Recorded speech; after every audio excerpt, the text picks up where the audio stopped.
Royal Enfield classic 350 ribbon এর একটা problem, যেটা বারবার সার্ভিস সেন্টারে ঢোঁ মেরেও কাটে না, সেটা হচ্ছে এই যে রেয়ার হুইলটা যখন চালাবেন বা এরকম ঘুরবে, এই আওয়াজ।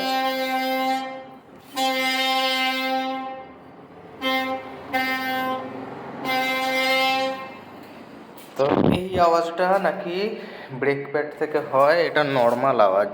তো যারা ভিডিওটা দেখছেন আপনারা বলুন, বাজারে এত গাড়ি চলে, কটা গাড়ি থেকে এই আওয়াজ বেরোয় যে এই আওয়াজটা নর্মাল হতে পারে? এনফিল্ডের কাছে এর আদৌ কোনো সলিউশন আছে কি না সেটা জানা নেই।